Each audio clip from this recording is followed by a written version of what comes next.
Giprazenden çıkarıp kartazın kiydirip barını tasdıqtap kelipdir. O yerden barını jayıp keldik endi. Şirketten var. Oşonun negizinde anam dedim.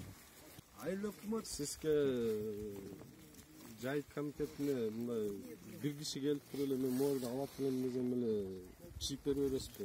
Жок, мен эмеге чейин барып, көз рейстигине барыш тактык эметип турган ошол 515 менен негизинде убактылуу 3 жылдан 5 жылга чейин сизге берген акым бар. Анан ошол менен келишим түздүңүзбү? Ооба, келишим барбы? Бар. Мен айтайын дегеним, мисалы үчүн нар жактагы жайыкка кирет да. Мен мисалы үчүн ушу кайыңдын немеси болгон да, жители болгон. Бизге келип эле ушул жерди алат элем десем эле чийип бере бересизби? Мал жайыдан чыгарып, майыл. Мен айтайын дегеним, мен туризм кылайын десем да, допустим, ошол жерде чийип бере бересизби? Жок, бардык жерде эле эмес. Мал жайыгы мыйзамда кандай жазылган? Birinci kelgen kişiye veriyoruz gerek degen жазылган mı? Ya. Men айтайын дегеним ушул жерде, мисалы үчүн мүмкүн ушул жерде башка бирөө дагы алам деп жүргөн ал укпай калышы мүмкүн. Буга берип койдум деген неме болбойбу? Жана токтомдо эмне деп жазылган? Turizmге deze birinci kelgen kişiye veriyoruz gerek деп жазылган. Birinci kelgen кайрылса болот деп жазылган баарды. Birinci, экинчи көрүлгөн. Эң туура суроо бердиңиз. Эң туура суроо бериңиз ушул көкөйдү кесип атат ушул суроо бизди. Келген кишиге эле берип коюп. Мына өкмөткө да кайрылып атыр, мына Жамакимге кайрылып атыр, Гозрекстерге кайрылып атыр. Бәріне кайрылып атыр. Ооба да. Бар чече албай атыр эчтегени. Эчтеке чечпей атпайбы балам. Жаныбыз кашайып бүттү да. Эң акыры ушул силерге чейин барып атырык да. Карапайым эл байкуш түшүнбөйсүң. Бул иш кылганда бери торош керек. Анан кийин 1-2 жылдан кийин банкрот болду. Бул жер эле качты. Бул максат ошо да. Шедин азыр эмне иш кылат. Мешелик болгончо ушундай жумуш жасайт. Эле биз мына жетимдердин жерин аныктап бергиле, болду, всё. Ошолордун чарбагын агроту тактап бергиле бизге. Болду, анан башка. Мына кагаз, олардын сиздер кагаз эмес. Көзрөк системага качып. Мына көзрөктү биз турган мына системада туру.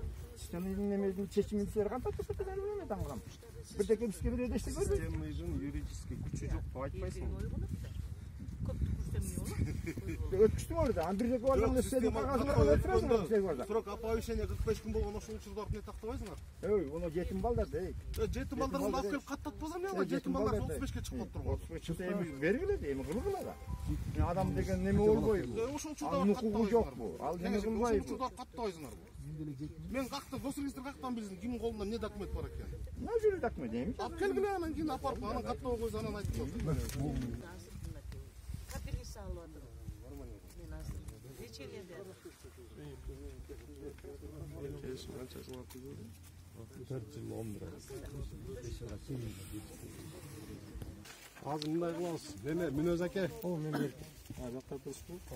Жанагы айтылган маселе боюнча бир жуманын ичинде тактаңыз. Сиз дагы могу жерде жанагы менин жерим бериле, анан берин жерим бериле деп атпайбы? Ошолорду тактаңыз. Кимдин колунда юридический немеси бар, документи. Ким мүмкүн жанагы токтом алып, аны неме кылып жүргөн. Бирок регистрация кылган эмес. Бирок аны айтып бериш мүмкүн, анда такташ керек. Жанагы Замир мырза көргөзүп атты, 2 токтомду өкмөттүн прокуратура жокко чыгарган экен. Ал жокко чыгарган немесин дагы алыңыз. Жанагы сунуштамасын. Бул жокко чыгарылды деп прокуратура неме чыгарат да. Ошону алыңыз. Анан кийин жанагы балык өстүрөм деген көл боюнча. Действительно аны сиз неме кылбаңыз, задержка кылбаңыз. Мына неме менен жайыт комитети менен биргеликте категориясын аныктап, аукционго немеге жарыяга бергиле. Аукционго койгула. Мыйзамдуу аны, мыйзамсыз жазагыла деп эч ким айткан жок силер. Мыйзамды жазагыла. Мыйзамда ошондой жазылган. Тура көрсөтөбүз. Ошондой кылып туруп аукционго коюп тез аранын ичинде. Анан улам койгон сайын нааразычылыктар чыгат. Бул ишин да нааразычылыгы чыгат, бияктын да нааразычылыгы чыгат. Эртерээк кылгылайын. ушунча жылдан бери мен ушунча мөөнөт по-моему 1 жыл болуп колдош керек ушундай ызы-чуу болуп. Мына ушу келгенден бери Чечиш керек да. Балык өстүрө турган жерде өз көзүңүз менен мына документ көрүңүз. азыр болду кетет. Жашылдандырган жерди көрүңүз. Мына баарыңар барып көргүлө. Анын эмне үчүн алдын торгоп алды. Ушуга жооп бердим да. Эмнеге торгоду? Эгер колунда документ жок да. Иш бүт элек. Документин алып коюп көргөзүлөт документ. Жайын комитетиңиз турат. Тууганыңыз, айылдашыңыз. Ушул киши Ошол такпы токтол, сага бир суроо. Азыр мына документте 659 тен контур турат. Ошол контур бул жерде эмес, тетиги токтоп турат. меники дегенде толуктуу документ барбы? Эми бери кара. Бардыгын эле документи жок болчу да балам. Баары эле ынтымакташып эле болгон налогун төлөшүп атканда моделканы туруп. Налогун эле төлөп атырык. Анан документи болсо эми мына келип ойготту бизди эми жүгүрөлүктө отурук жастан баштап. Эмне кылабыз? Мына жана элдер Сүйчөтөк деген аркы кетти. Мен болсо могу камыш турган жерде мына сас болуп турбайбы? Ушул жерде 3 көлгө дайындап атам.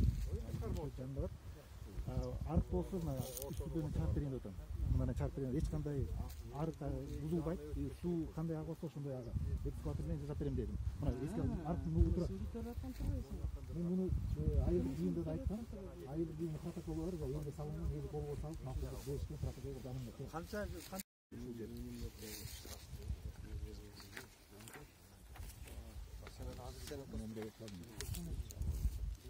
Мына камыштын ордуна болобу? Камыштын ордуна ошо аркы камыштон камыш, анан могу жерде чөкчөктөн Мына пландап, уже сүрөткө тартып, уже баардыгын дайындап койгон. Ошон үчүн айтып аткан турбайсың, бара турган жерде. Мыйзамдын айлык турабы? Мыйзамдын демесин кылып только жанагы немеде көргөзүлгөн ачык айкын болуш керек. Жең ичинен эле бирөө келсе эле бере салбай. Bunu eldik Сен эмне айткан жоксуң мага? Жерди соңго бериш керек, туурабы? Эмне үчүн айткан жоксуң? Аукцион Деген жокмун бир жерге. объявление бериш керек. Ошонун баарын жазат, мыйзамдуу жазат. Мен дагы бир жолу айтпак коеюн. Берип тактайлы жана прокуратуранын немесин алайлы, токтомдорду жокко чыгарган. Ошону сиз табыңыз. Гипрозен болсо жана немени жерди тактайт. Анан боо жер боюнча жанагындай аукционго коюш керек, мыйзамдуу кылгыла. Мен бери кара балам. Мен буга кошулбаймын. Берде 100 жылдан бери жаткан жерде аукционго коюп, анан кийин бунун акчасы болсо алып мен болсо акчам жок дагы деле ыйлап каламбы? Сиз кошулбайсызбы? Мыйзамда ошондой. Мыйзам кандай айтат, биз ошо мыйзам менен иштейбиз. Ошондой биздин комиссия келген ушундай. Силер арыз жазгыла, пожалуйста, ал арыздын негизинде алда каралат. Ошондой бүгүнкү келген биздин немебиз миссия болсо бул эжелер келип калып, мен мисалы үчүн ушундай проблема бар экенин азыр уктум ушул жерде. Так негизи мен тиги Замир мырза арыз жазган, ошонун негизинде бар жеринде көрөлү эле келебиз. Мен бери кара, бир сөзүм болуп койчу балам. Мен деле келбейт элем. Айылдан баргандар жеңе жериңди алып койду. Жеңе бериңди жаап атат, бунун документ.